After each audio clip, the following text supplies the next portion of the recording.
Happy Bitcoin birthday, everybody. Can you believe it's been 16 years since the Genesis block? It really is wild when you think about it. 16 years since that very first Bitcoin block was mined. Yeah.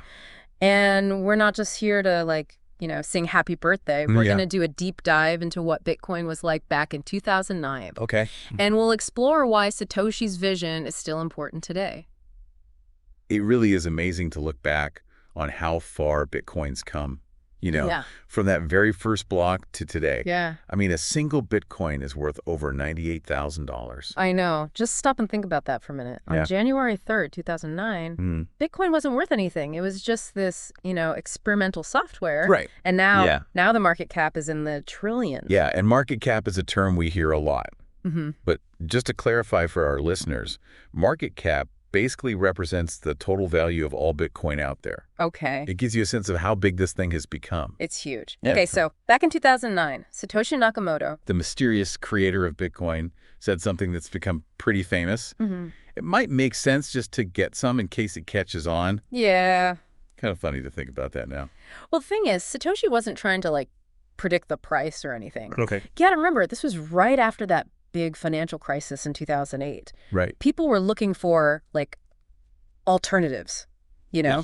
to the traditional financial system. They wanted something more transparent, more fair. Makes sense. Satoshi's statement, I think, captured that sense of, hey, maybe this could work. Maybe this could catch on. And, well, we all know it did catch on. But here's what I find so fascinating. Okay. That very first Bitcoin block, the Genesis block, had a message in it. Yeah. It's like a little peek into what Satoshi was thinking. Right. Encoded in that first block is a headline from the Times. The Times, 03, Jan 2009, Chancellor, on brink of second bailout for banks. Wow. Not exactly subtle. It feels like Satoshi was making a statement, tying Bitcoin's birth to all that financial chaos. It really does. I think it shows that Bitcoin wasn't just some tech experiment. Right. It was a direct response to what was happening in the world. Yeah. So it's like that Genesis block is a time capsule. I like that. It reminds us where it all began and the problems Bitcoin was supposed to fix. And that context is so important for understanding Bitcoin today. It's bigger than just the technology or the price. Yeah. It's about changing how we think about money. It's about the possibility of a system that's more decentralized and equitable. Speaking of price, it's pretty mind-blowing how much Bitcoin's value has gone up since 2009. Oh, yeah? On its first birthday, it was basically worthless. Well, there were a few people trading it, but yeah, like fractions of the cent. It's crazy to think about how much that's changed. I know. I mean, in 2010, we saw the first real-world Bitcoin transaction. Someone bought 2 pizzas for 10,000 Bitcoins. Wait, 10,000 Bitcoins for pizza? Yep. That would be what today? If you do the math, Yeah. using today's Bitcoin price, that pizza purchase would be worth almost $1 billion. $1 billion for pizza. That's got to be the most expensive pizza ever. It's definitely legendary in the Bitcoin world. Huh. And it shows how hard it is to predict the future of tech. For sure. So let's jump ahead a bit. On Bitcoin's 10th birthday in 2019, Okay. it was trading at around $7,000. Right. A big jump from the early days for sure, but still nothing compared to what it's worth now. So what caused that massive price increase? Is it just hype or is something else going on? It's definitely more than just hype. Okay. There are a few key factors driving Bitcoin's growth. One is that more and more institutional investors are getting involved. We're seeing companies like Tesla and MicroStrategy buying Bitcoin. Which adds legitimacy, Yeah. right? When those big players invest, Yeah. it's a signal that this is serious. It's not just a fringe thing anymore. Yeah. And then you've got all the tech advancements happening within the Bitcoin ecosystem. Things like the Lightning Network, which is making Bitcoin transactions faster and cheaper, Right. which is really important for it to be used more widely. Can you explain the Lightning Network a little more for people who might not know about it? Sure, it's basically like a second layer on top of the Bitcoin blockchain. Okay. It allows for off-chain transactions. So transactions can happen much faster and with lower fees. So it's kind of like a separate lane on the highway for faster travel? Exactly. I like that. So to sum it up, we have growing institutional adoption, technological advancements like the Lightning Network, and then, of course, the whole idea of decentralization and scarcity that's always been at the heart of Bitcoin. Exactly. And it's important to remember that supply and demand play a big role in Bitcoin's price. The supply is limited. Only 21 million Bitcoins will ever be mined. Right. And as demand goes up, so does the price. So while we can't predict the future, Of course, it seems like the things driving Bitcoin's growth are pretty solid. I'd agree with that. Yeah. But Bitcoin's still a relatively new asset class, and it can be volatile. It's always important to do your own research and understand the risks before investing. Absolutely. But let's step back from the technical stuff for a minute Okay. and go back to that idea of Bitcoin as a response to the 2008 financial crisis. Yeah. What do you think Satoshi would say about the financial world today?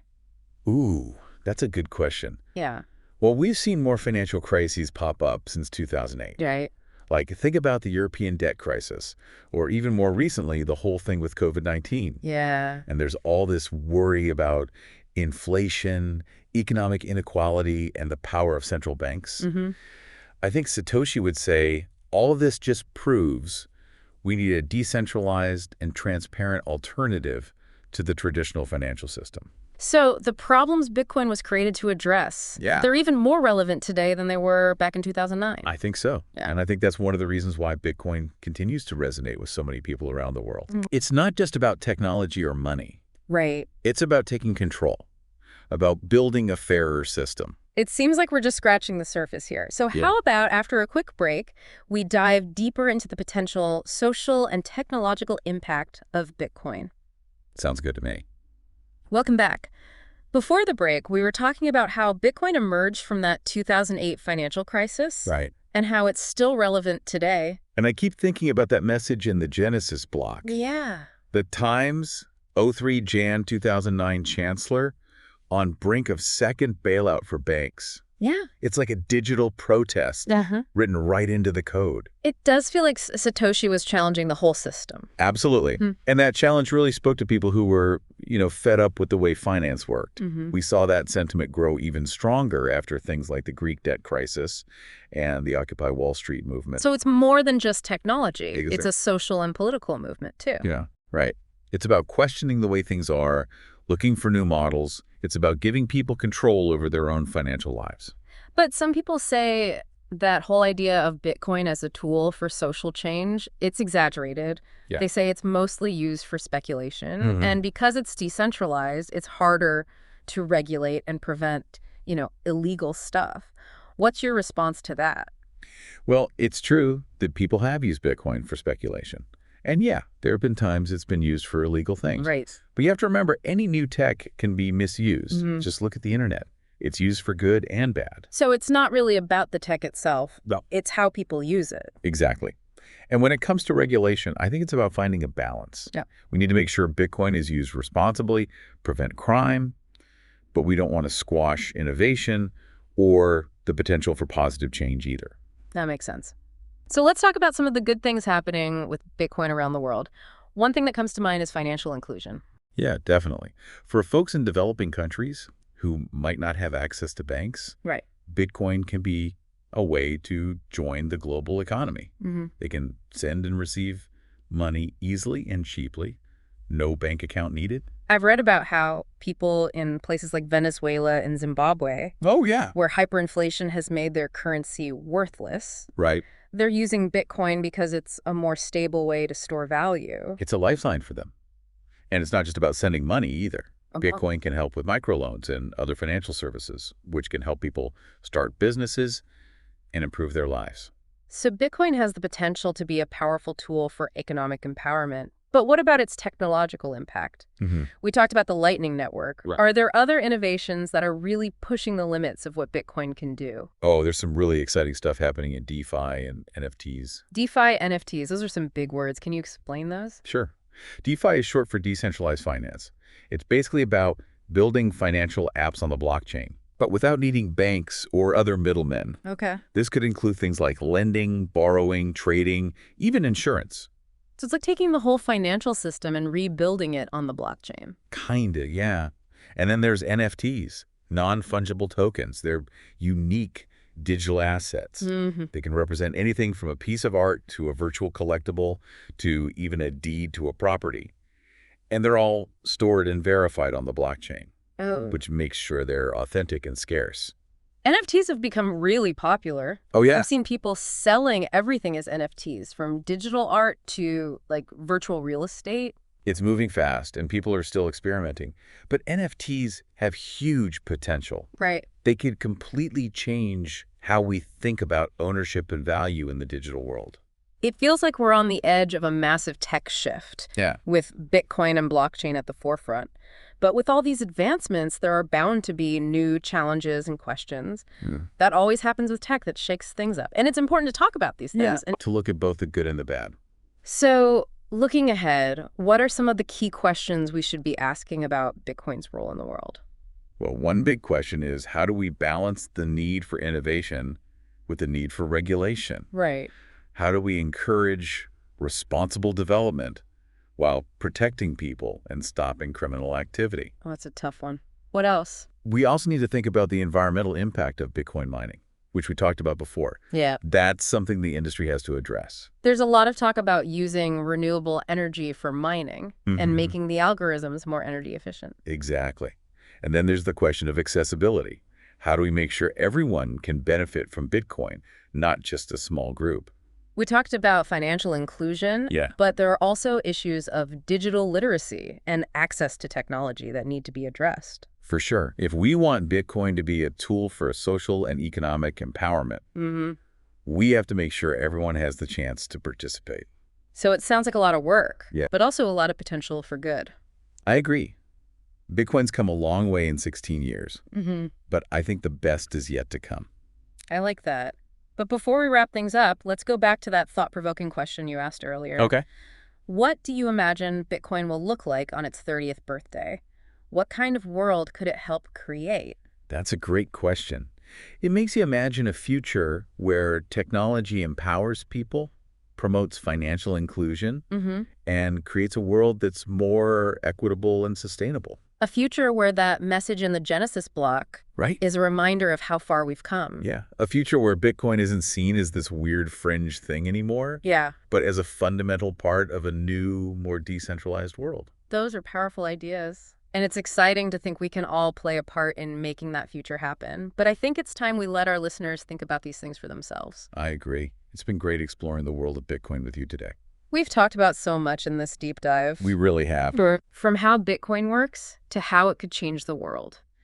It's amazing to think it all started 16 years ago, and it feels like we're still in the early stages. It's true. Right. And I can't help but think back to what Satoshi said. It might make sense just to get some in case it catches on. It really is incredible, right? Yeah.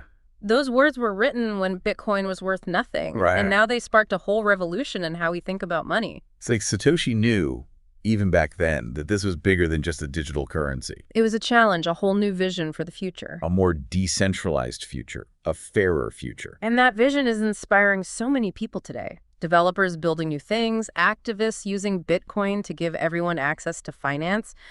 But we got to be realistic, too. There are still challenges ahead. What do you think are the biggest hurdles Bitcoin needs to overcome to really reach its full potential? Well, scalability is a big one. Okay. The Bitcoin network can only handle a certain number of transactions per second. Right.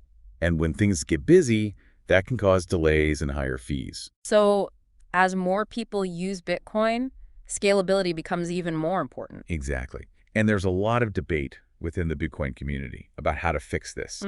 Some people want to increase the block size. Others prefer things like the Lightning Network. Right, that second layer on top of the blockchain. Exactly. And then there's the whole issue of regulation. Governments around the world are still figuring out what to do about Bitcoin and all these other cryptocurrencies. Some countries are embracing it. Others are more hesitant. It's complicated, and it's probably going to stay that way for a while. Finding that balance between encouraging innovation and protecting people, that's the key. And then there's the environmental impact of mining. Right. Something we talked about earlier. The industry really needs to tackle that head on. It does. But there are some good things happening with renewable energy and finding ways to make mining more efficient.